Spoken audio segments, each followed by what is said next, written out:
Welcome to the show, Don. Hi, Happy good to be here, Friday. Beth. Yeah. Yes, Oh my God, we cheers. we made it. We made it. Good to have you. Cheers. Cheers. Oink. I'm so grateful that we met literally last week for the first time. And Yeah, I no, me was too. so blown away by your presentation. Mhm. I'm so grateful that you're going to share it a little bit here with us again.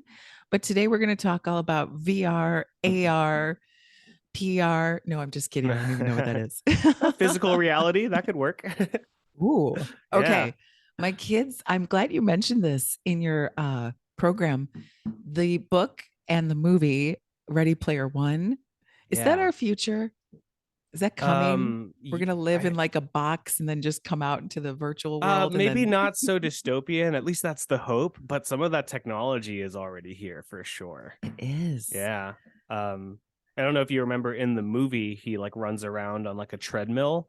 That's like a real product that you can buy, and it works with VR applications today. So it's Yes. we are trending towards that. Oh my Just again, gosh. hopefully not the dystopian part, but So before we get into all the things you're going to help us, you're going to educate us and inspire us. How did you get into this? Have you always been, is this part of your studies and your work field, or did you find it on your own? yeah. So my background's actually in physics. I fell in love with physics in high school when the Large Hadron Collider found the Higgs boson. I was like, whoa, this is like the coolest thing. I want to be a particle physicist. And so that's what I went to school for. But, I actually had a little bit of an identity crisis in college where I was Sure. like, physics is this awesome thing, but like engineering and building things is really cool and like high tech.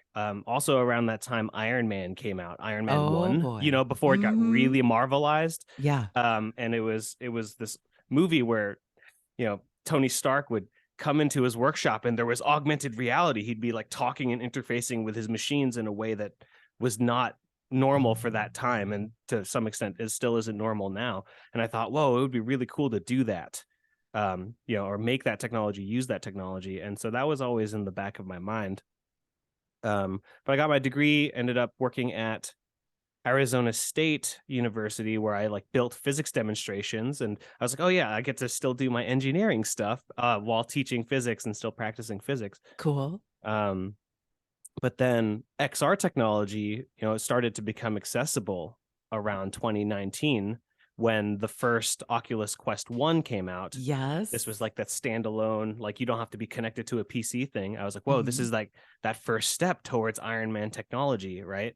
Um, so I decided that, hey, I want to be like on the curve here, maybe not even ahead of the curve. I just want to start to learn about this stuff in a more formal way. So I earned a master's degree at ASU while I was working there, studying XR technology specifically for STEM education and Ooh. visualization. Yeah. Okay. What is XR technology? Yeah. So XR, this is the umbrella term for all the immersive technologies that we have today. So Ah, it stands for extended reality. So I like to say we live in meat space. This is where our bodies live, right? It's meat yeah. space. It's physical reality, PR, if you will. Um, and we operate, wetware out here. But in the XR technology stacks, we have virtual reality, mixed reality, and augmented reality. And these devices will extend or inhibit different parts of our physical reality to enable different sorts of things. So those three general terms. So augmented reality, this is the sort of technology that was introduced with Pokemon Go, Hmm. back in 20, if you remember back in 2016, Uh-huh. where you could have your camera looking at some space and it understood the space well enough that it could populate a little Pikachu in front of your camera, like placed on the ground, and you can interact with it So and fun. do some interaction. So that's like a digital overlay on top of physical reality. Is that So what we that's have now on our filters Yeah, when we're so oh, okay? Snapchat, all the Snapchat filters, you would call Got that it. augmented reality. And it's overlaying something, it recognizes your face very, precisely, and it can populate digital content based on your face posture. Like that is Okay. augmented reality. Got it. All those filters. So that's AR. On the other side is VR, which is virtual reality, which This has gained a lot of steam more recently, so probably a lot of your audience members have at least seen like a commercial or something, if not already own one. These are headsets that completely replace different parts of your senses. So those Oculus Quest headsets, for example, will completely replace your visual field. So you're completely immersed in a virtual world. And you can connect audio solutions too, right? So you can completely immerse your hearing as well. Mhm. And in this way, you get this full immersive sense of being in a different place, not in physical reality anymore. Um, and then in between that, you have mixed reality, which is MR. And these are VR or AR systems that allow you to have interaction between the physical and the virtual world.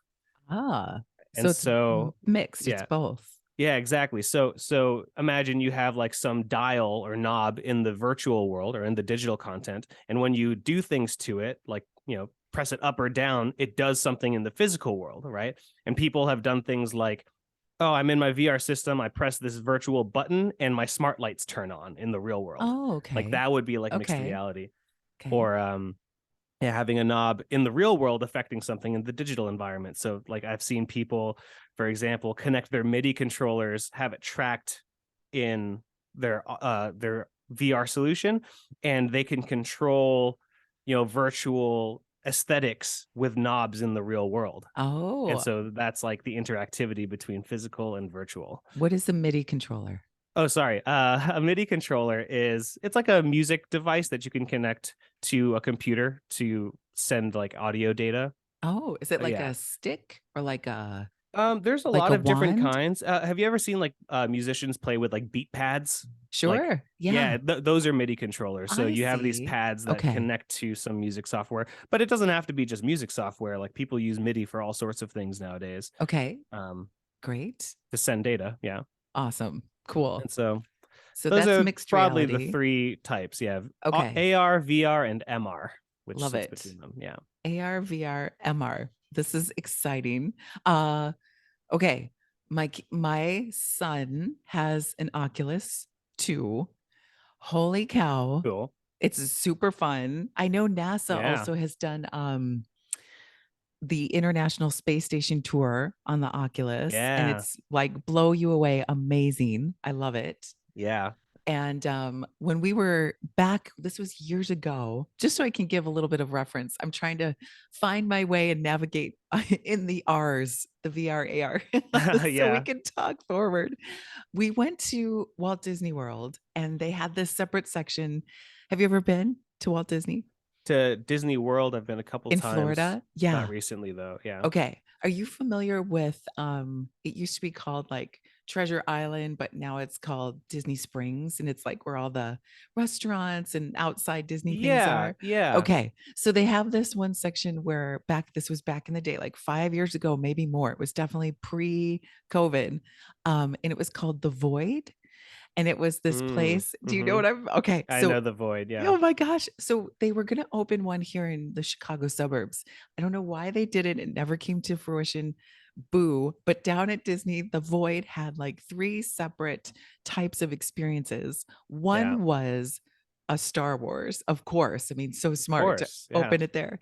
And so the family and the kids were so little that we had to sign waivers that the Mm-hmm. backpacks that they were going to wear, being so heavy, were going to be like a physical waiver, like you understand the backpack's too heavy and you're not tall Yeah. enough or big enough, but you're going to manage it with the electronics. Okay. So we all Yes. sign on, we all step into what I'm going to say must be VR. It was a VR experience. Yeah.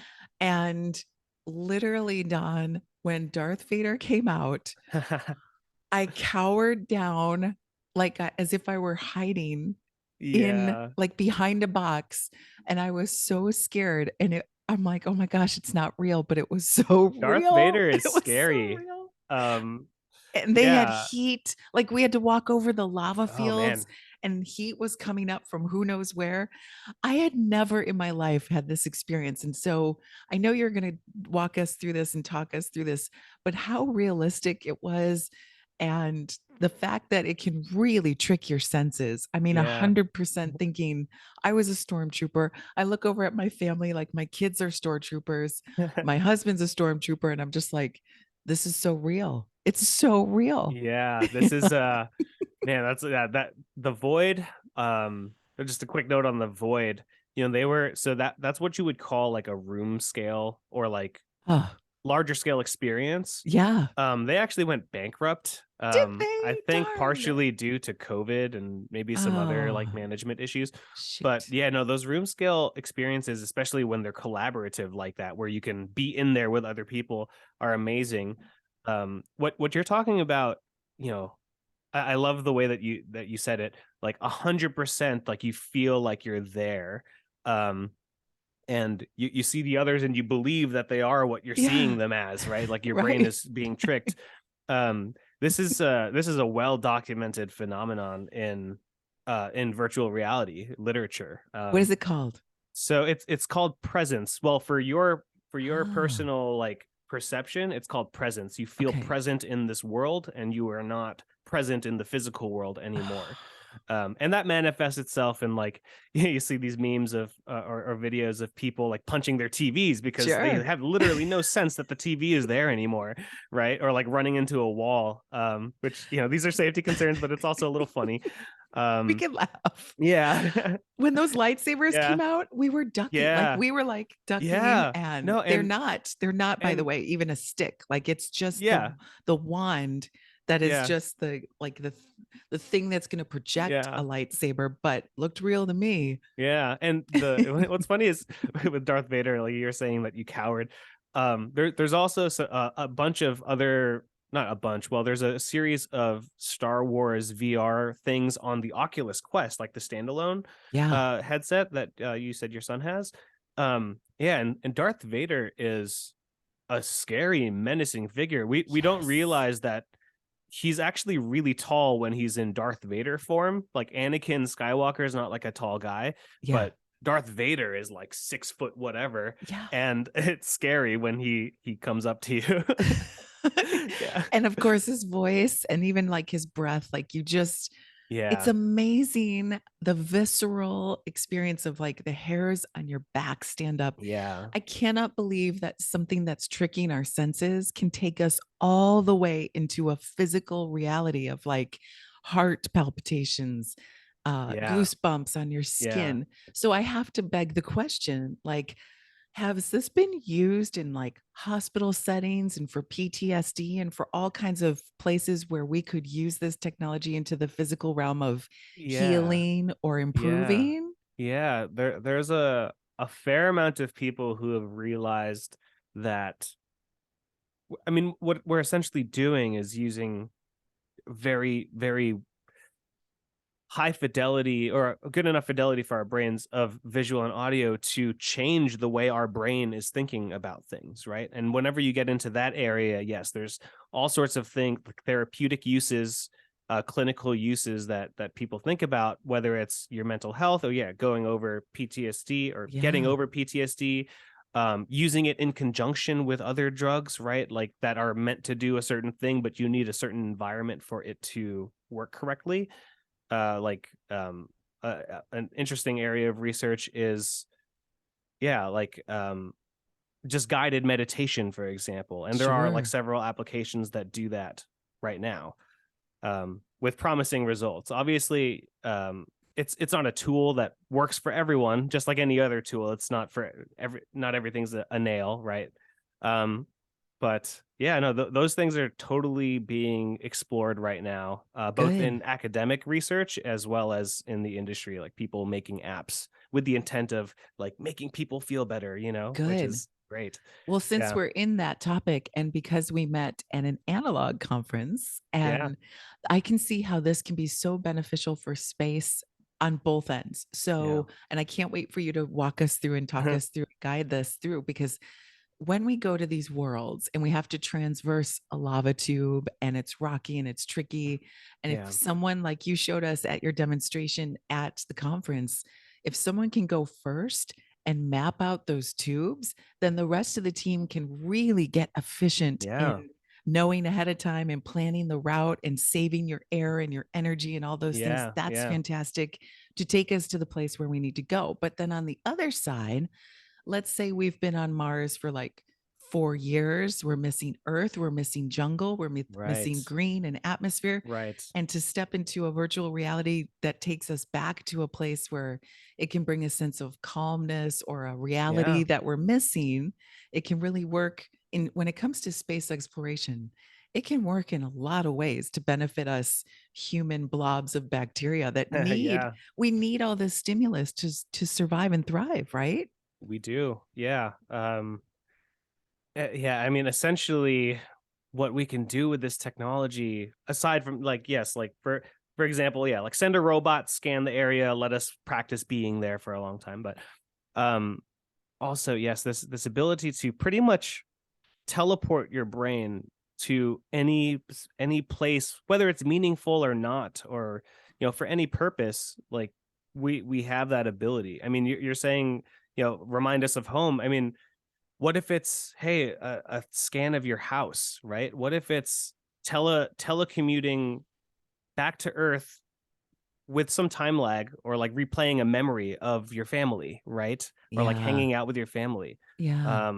Some people, I think they tested this out on the ISS. It's called holoportation, Oh my which is gosh. like a point cloud based AR streaming application where you pretty much can have a camera here on Earth getting depth data of like you in a room, like say it's you, right? And I could be on the ISS with a HoloLens seeing a point cloud of you in front of me. So it's more than just a screen. It's like I can go around and like Whoa. have dimensionality.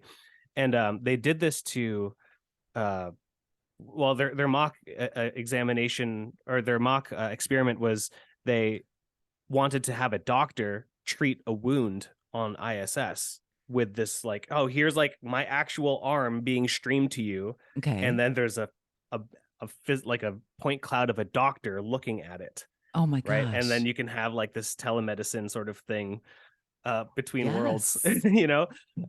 with like a high fidelity of depth. But that was like their use case. But you can imagine, okay, like having dinner with your family, like you actually see your family having dinner in front of you and they That see would be you, lovely. right? Yeah, it would Yes. be amazing. And So all the Mission Impossible movies are now void because they'll say cut the blue wire. Which one? And if we do holoportation, yeah, they'll be it's be like like, here, this one it's right there. notated right here. Yes.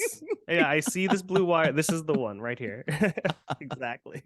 Well, honestly, though, in space, can you imagine and like just how efficient a spacewalk would be when you have to go outside and change a Yeah. battery and you spend like hundreds of hours on Earth training, training, training, and it's located here and you have to access through here and your gloves are different. And then if Yeah. you can do it with like if the Capcom down on Earth is walking you through a hollow portation experience of it, Yeah. then I bet like error decreases. Hmm. I bet you have a physiological calmness where you're not like so tense or I mean they train for that of course Yeah. and that Yeah. gets better but Yeah, they get wow. trained out of them for sure. But Oh yeah, my I mean, gosh. this is just it's an augmentation of everything we do now. Pretty much everything that's on a flat screen, or everything that's not possible with a flat screen, or at least many things that aren't possible, become enabled by this technology. And yeah, we're living it right now. Like this It's exciting. yeah.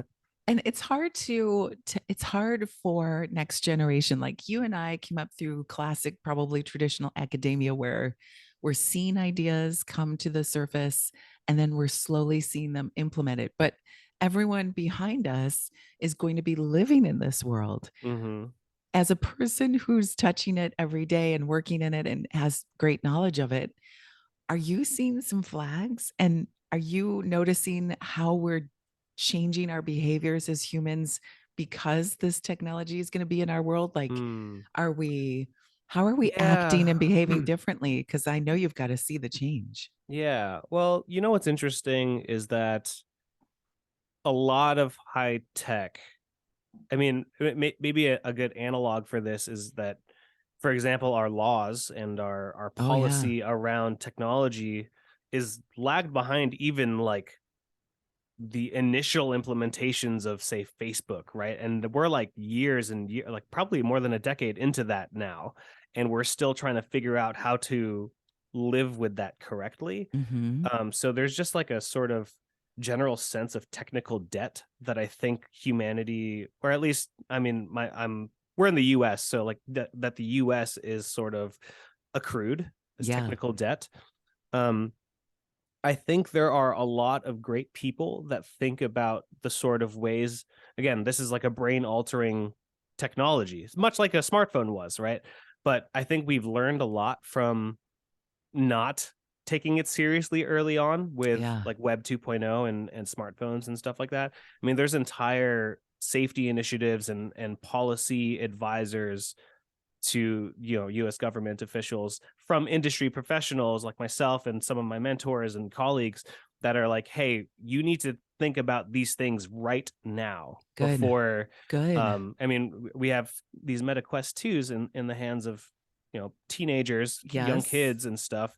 And we've all seen what happens when they get, you know, too attached for to put it politely, to like an iPad or something. Yep. What is it gonna mean for this? So yeah, there's a lot of pressure, I think, from the industry to address those concerns, and keep it safe and I'm glad ethical to moving hear. forward. Yeah. Good. I hope we can get as quickly through the technical debt that you Yeah. referenced.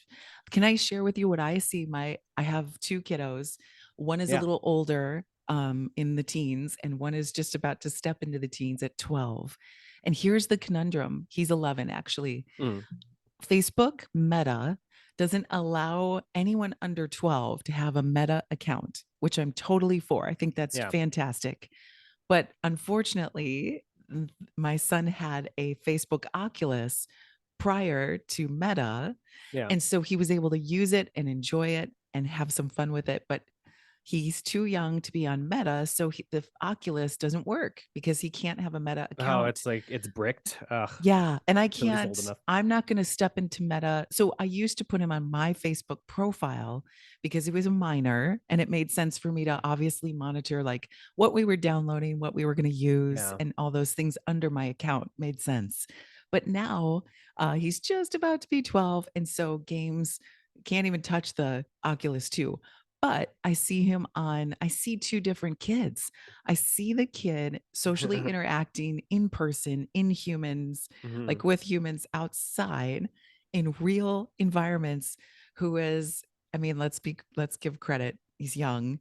I don't want to Yeah. say awkward, but is navigating, is learning social norms and structures. But I see him get on the game and it is like instantaneous different kid.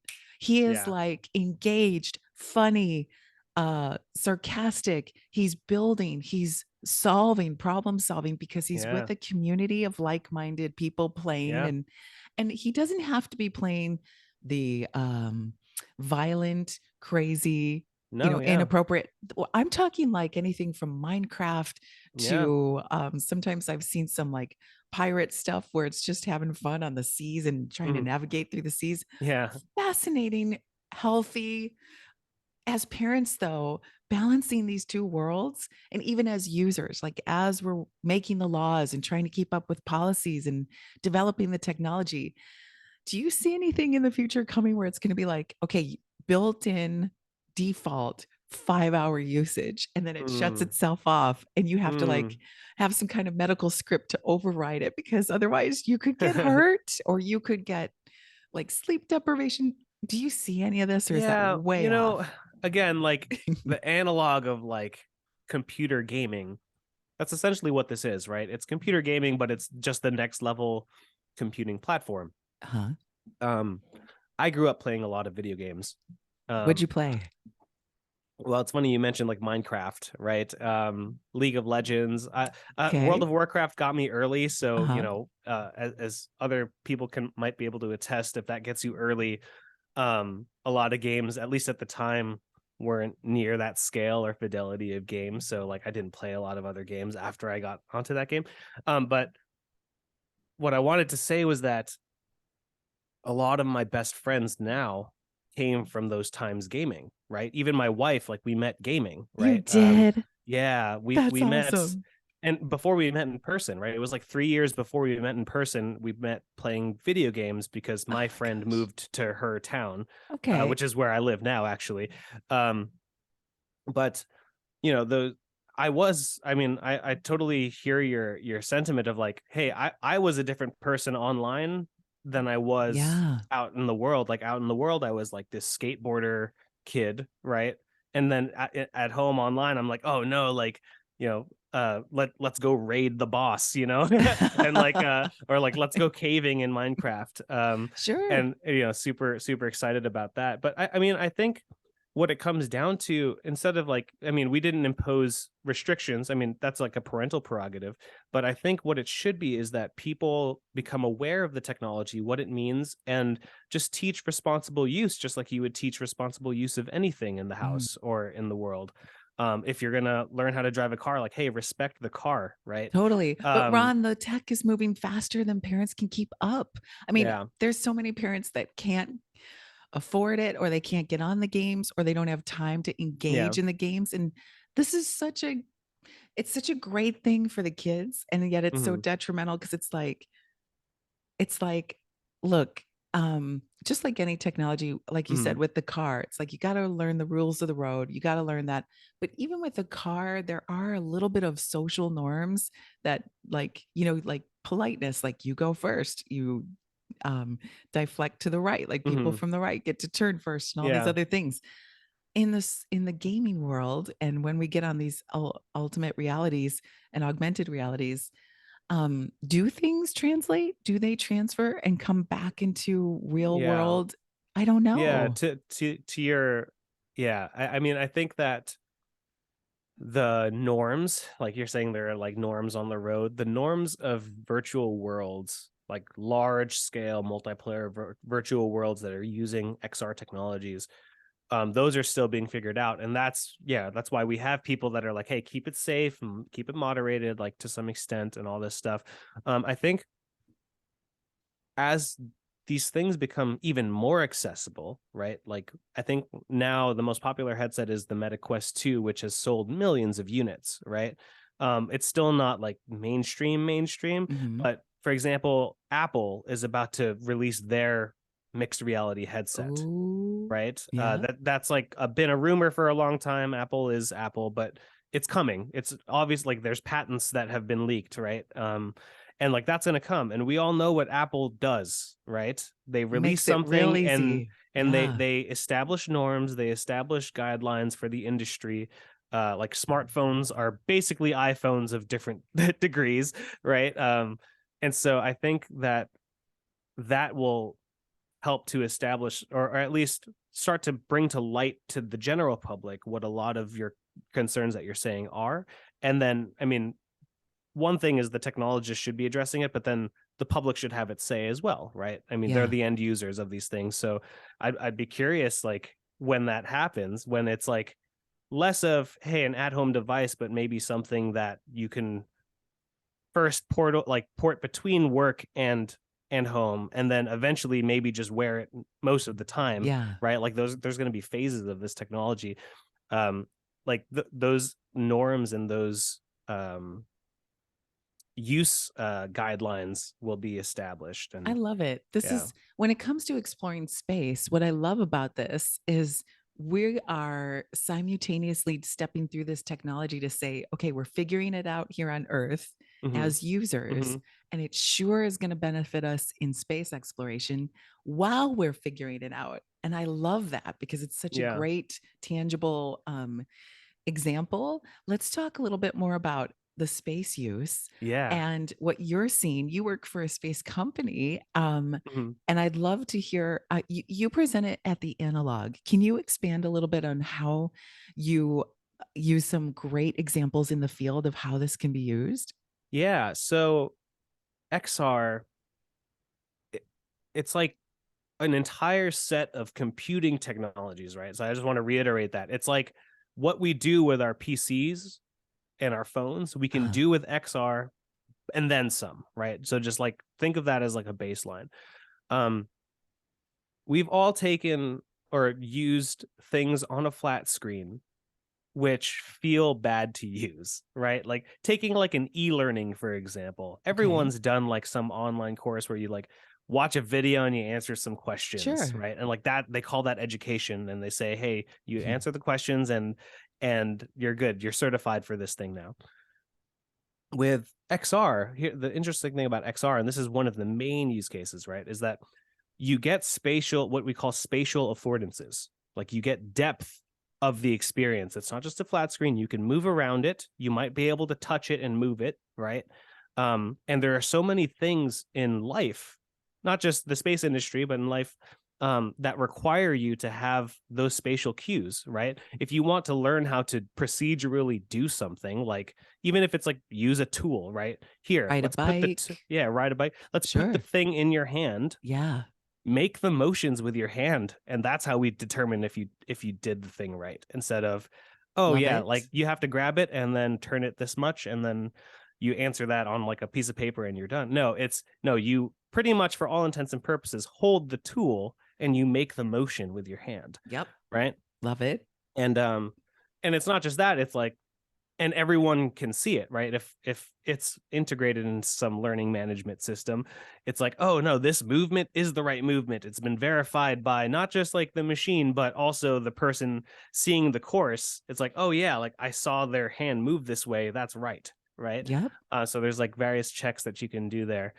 So education and training, huge. Not to mention that you can have all of this stuff in the context of the environment that you're going to be using it in. So it's like, it's one thing to, oh, like here's your virtual tool and you're just like in a black box and there's nothing around. It's like, no, here's the tool and here is the machine that you're going to use the tool on right in front of you. Okay, so And if I like, can't go to yeah, France to take yeah, Le Cordon Bleu French yeah, cooking class, yeah, but if I could hold a knife, a computer knife, yeah, and it teaches me how to chop properly, and I had even what is it called when you get sensory in the glove that will like sting or yeah, hurt that's you called or buzz? haptics. I thought so. Yeah, Okay, I yeah, was gonna say it. Haptics. So I'm chopping wrong. The haptics guide me back to be like, you just cut yourself yeah, and you felt it. And then yeah, I'm learning chopping from the cordon bleu. Like this yeah, is how educational wise, or playing piano or throwing the yeah. ball accurately. Okay, this is Throwing the ball fantastic. using the tool, Education. and this gets even more interesting when you consider that you can actually track any arbitrary object from the real world into the virtual world. So you could have like an actual physical real knife that is translating itself into the virtual world. So you can actually be holding the knife with the proper weight and everything, Oh, I and see. it's tracked in the world and doing what you said, except instead of a computer knife, it's actually a real knife. And they actually do this with like the hybrid reality labs at Johnson's Space Center, Yeah. right? Yeah. They have like a 3D printed tool. It's like the ISS drill that they use to drill things, but it vibrates at the right frequency when you press the trigger, and you see it in the virtual experience, right? So And that's, cool. and they help train the astronauts doing that, and yeah, it's amazing. So education is one main use. Yeah. That's phenomenal. And when it comes to space, you showed us like mapping the lava tubes or mapping a Hmm. surface. That's another Hmm. one. I would also call that education, but that's also like transportation and guidance Yeah. and Yeah. I like mean, mapping awareness. mapping it is one thing, right? And what I showed was just a simple, oh, here's the map, the 3D scan of it, and let's walk through it. No, it's like, let's scale it down. Let's see different configurations of the same thing overlaid on top of each other. Let's see what we scanned versus what we thought we were building, right? And then make changes based on that. Um, and then of course, yes, like make doing as many repetitions of that as you need before you actually go out there to Hmm. do something, right? It's like an advanced like battle strategy, like how like in like medieval Sure. movies they have like, Yes. oh, here's the whole map of the continent and like here's where we're going to send things. It's like, no, like here's the actual map of Yeah. whatever you're going to. Let's identify all the important points and do reps. So yeah, Speaking of that medieval, go for it. I just thinking, just a thought, a little squirrel thought here. Mm. have you seen any museums do this where you're looking at, say, a king's room? And Yeah. back in the day, that king, maybe an Egyptian pharaoh, you weren't Yeah. living at that time, but when you overlay the image of what it looked Yeah. like then, holy cow, Yeah. holy I cow. think there have been some AR exhibits like that for That's sure. I cool. can't think of any off the top of my head, but I know I've seen them. I'm sure. Um, Oh, Additionally, people have made like, oh, like here's the Parthenon today, and then here's like a 3D recreation of the yeah, Parthenon. Like let's look at them together. And there's a whole, going back to education. I mean, that's just like, imagine you're learning about this history stuff in school, but instead of just reading it from a textbook or seeing a picture, it's like, no, let's go to the Parthenon together as a class, right? so cool. That's happening already. I love Yeah. it. Oh my gosh. Um, So, and then we're talking space. So, other yeah. worlds, Yeah. Other other worlds. places.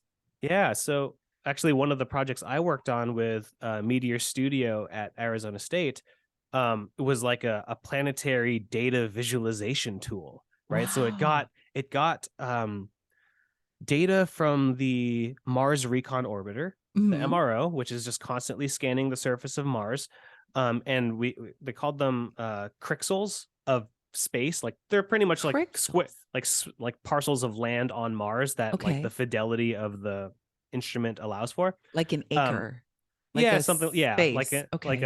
like a Crixels. Mars acre. Yeah. Okay. Okay. um, and basically that data had chemical like spectroscopy readings Oh my and gosh. elevation, and we were able to take that and put it into a VR software where they can point at the area of Mars that they wanted. They'd get the readings on like their right hand, like on a tablet looking sort of thing, and they can scale themselves to be at the like how they actually would be, or see it from like a large scale perspective. And this would Oh, help planetary scientists do their job better, because their software is like probably made for Windows XP, right? And like they're looking at just like these graphs and then like some 2D image, flat screen image of the topography. Instead, wow. it's no, I'm gonna walk on that topography and teleport around and see where did these chemical signatures either match up or don't match up Amazing. with my data, right? So Yeah. yeah. And then what? Do you like sell this to Elon Musk when he wants to go there? And then he gets to decide, like, I've seen it as if I've been there. We should land here versus there. Like, Right, what right. happens with the data once you have it? Well, I think that is up to the people that make the decisions, right? Okay. I mean Okay. the what it allows you to do is just, have a lot more information, and not just have it, but interact with it in a completely different way. So, I mean, I'm sure it helps the scientists and planetary researchers and geologists say, like, for example, I have no idea. I'm just guessing mm, here, but okay, we have a limited budget. If we're going to send another rover or a right. sample return to said planet, we've mapped it. We know that over here has more dense material sciences that we want to Hmm. gather back. So we're going to go there first. That's the priority. Let's put the Hmm. money, effort in landing towards there versus the drier desert void area here. Yeah. And Yeah. just having that pre mapping or pre anything that gives you more Yeah. data and more It's information is helpful, right? a different way of looking at it. Yeah. And what's beautiful about it is that the more data we get, the more effective it is, right? I mean, just pretty much with anything, but Sure. Are we I doing this mean, for the moon return before we go out there and decide where we're going to land? I don't know of any people that are doing that off the top of my head. I'd be surprised if we weren't, though, because Yeah. we've Yeah. had lunar satellites scanning. I mean, it's like almost 100% scanned, I'm pretty sure, Cool. of the moon. So, if they're not, hey, I'm available. No, I'm just kidding. Um, That's right. but yeah, no, I Call mean, done. yeah, there's just a million. I mean, I think certain people are working for more like homogenous solutions that like work across any type of data set, like that sort of thing, instead of here's my bespoke Mars application and then here's my bespoke lunar application. Mm. Instead, it's like, hey, any planetary data set you want to put in there, let's just put it in there and we can see it. I don't know if we're there yet, but I'm pretty sure we're working towards that. And can all this technology that's going to give us all this benefit, can that precede us? Can it get there and scan and do all these things before we do? Yeah, I mean, we send all sorts of sensors out into space before humans do, right? Good. um And if some Yeah. of those sensors can just, or some of those sensor suites can start to include depth sensors, things that can give you that 3D information, on top of, oh, what is the chemical stuff and what is the magnetic field readings and all these sorts of things. We can totally put that all together. I'd be surprised if, with the advent of XR technology now, that a lot of proposals aren't already including this in the workflow. Good. And it's just really starting to pick up steam again, like in the past 10 years or so, right? I think the first like reused Falcon 9, for example, I think came out within a year or two of the first like commercially available VR headset like development kit from Oculus. And we've all seen now. It's interesting, like you see them evolve right next to each other, and it's here's like here's what a Falcon 9 was, and now we've got like starships, right? That are like Mhm. almost Mhm. ready. And then here's what Oculus One, it was like this tethered, kind of crappy thing, but it did the effect really well. And then now we have these standalone high fidelity, multi-networked devices. And it's like, yeah, now people are like, okay, the money, or like things are cheap and things are possible because of that. So let's pour more money into it, right? And Good. I know, like Good. the ESA, the European Space Agency, just put out a call and accepted, I think, like a dozen or something proposals for specific immersive technology applications for space, right? So it's got its Good. own like Yes. area in the space industry now, which is amazing. So I would hope that some of those sensor suites can start to include things that are adjacent or have synergy with VR and AR and stuff. We talked a little bit about ethics in the beginning and laws and Mhm. policy and all the things. What excites you the most and what scares you? Mm. In terms of like policy and all that stuff, Oh, or anything like, oh, okay, let's say I'll go first just to give it a okay, little preface, like example context. Uh, it scares me that we're going to become spoiled. It scares me that we're going to really get used to the technology and then want it and have like, it also scares me when it comes to accessibility, that certain yeah, people will be able to afford it and have therefore better yeah, healthcare, better education, better experiences, better networking opportunities, better jobs because they'll yeah, be well versed or educated or speak hmm, the virtual world language. And that scares me. But what excites me is the same things that I'm yeah, going to be able to. I don't think I'm in my lifetime ever going to climb a mountain. But if I could do it yeah, virtually from the gym and just leave that equipment there and pay for the experience and just work my butt for an yeah, hour and sweat it out and be like, "Oh my god, I feel like I climbed a mountain."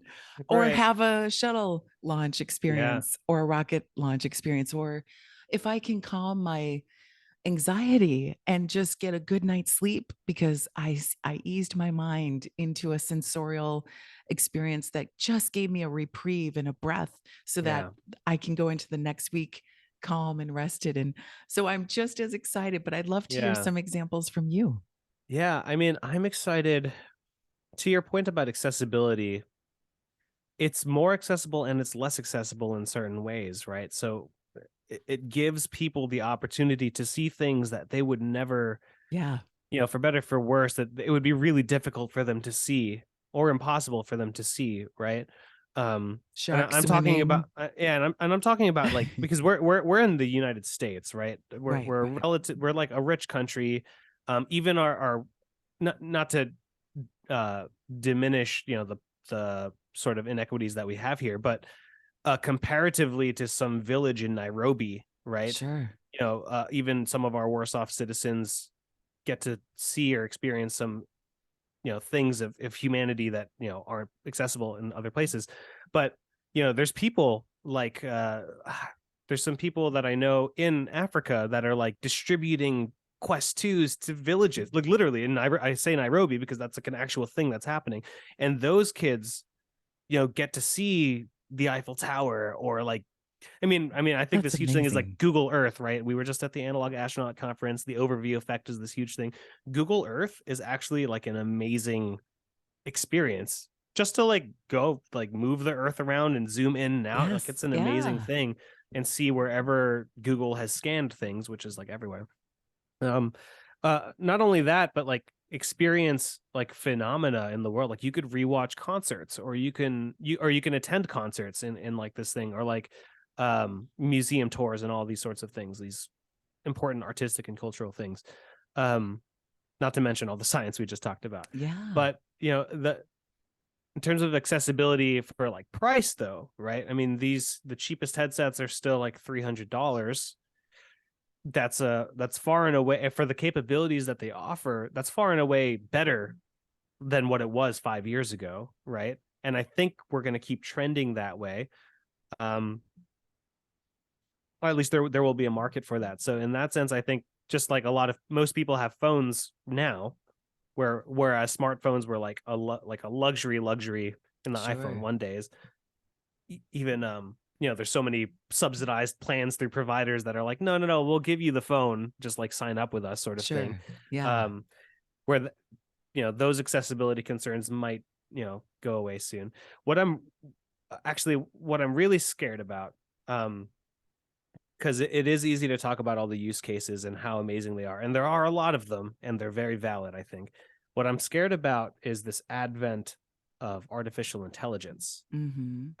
and integrating that into extended reality technologies, where things can pass the classical Turing test in a virtual world, and you could never know that this avatar that you're talking to, you don't know if that's a real person or Oh not. gosh. Oh Yeah. gosh.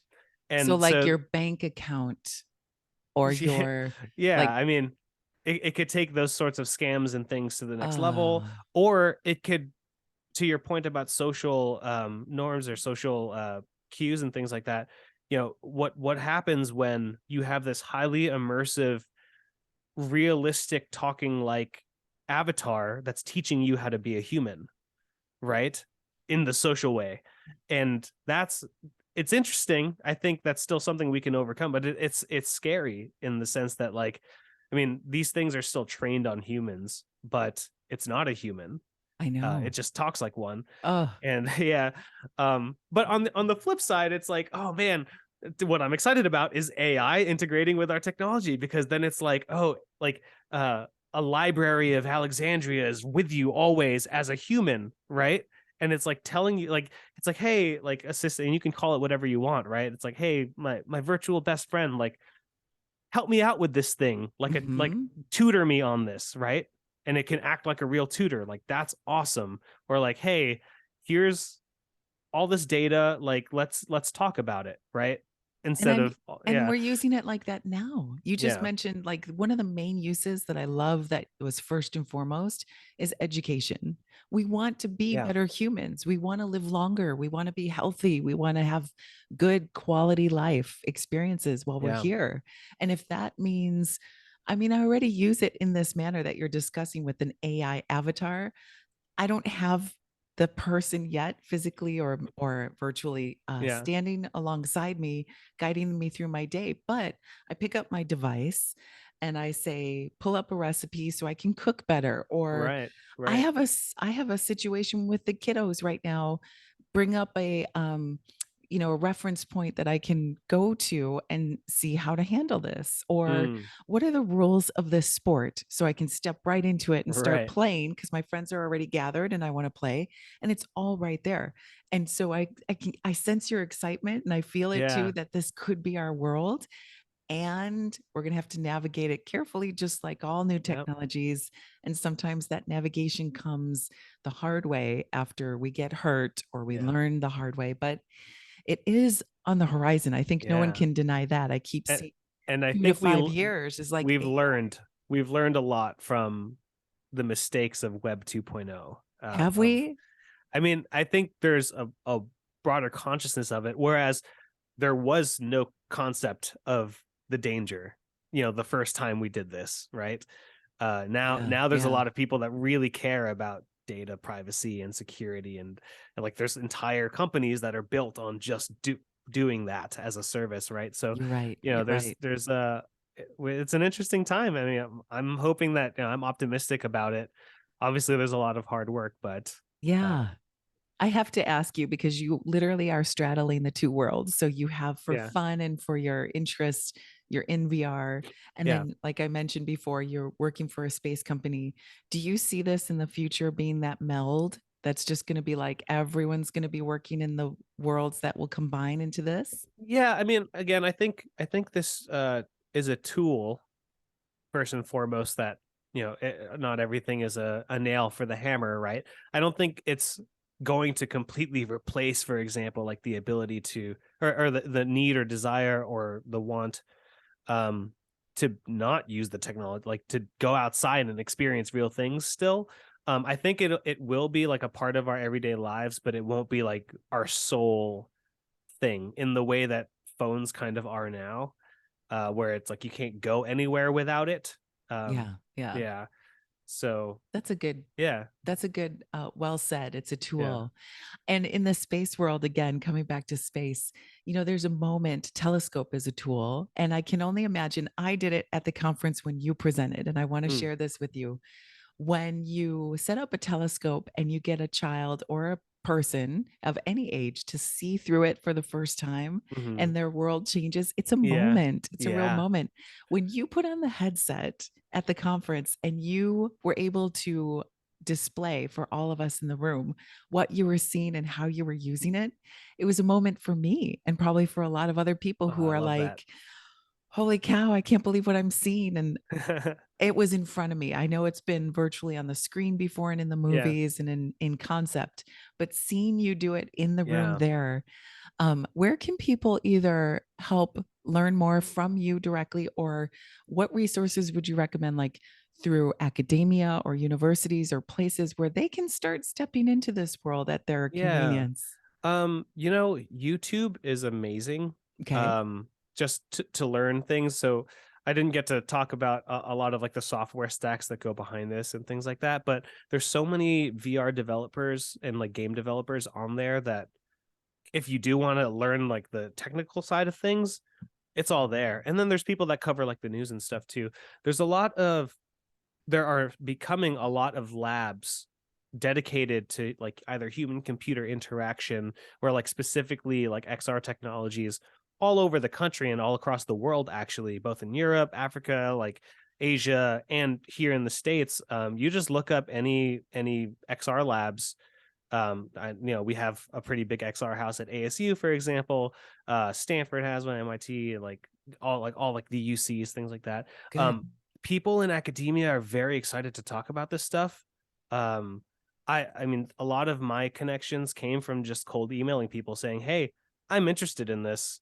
It kind of helps that I was like, oh, I'm studying it for like a master's degree, but a lot of people will like talk about it with you, maybe even give a demo if you're cool. I But love that. Yeah. yeah, and then yeah, in terms of, if you want to contact me or anything, I'm on Instagram, LinkedIn, and I do have a website, donbalanzat.com, which I don't super like update too often, but um yeah, no, there. And then I would say the last thing is, if you can like get a headset and experience it, to your point about, oh, like you saw me doing it in front Yes. of you. I Yes. mean, I think this is something that a lot of people will ask other people in the industry or just people that have headsets. It's like, what was your moment? Like, Yeah. what was your VR moment or what was your AR moment? Um, because like I said, it's one thing to see it. It's one thing to be, it's another thing to be inside of it. Because there's there's a very specific type of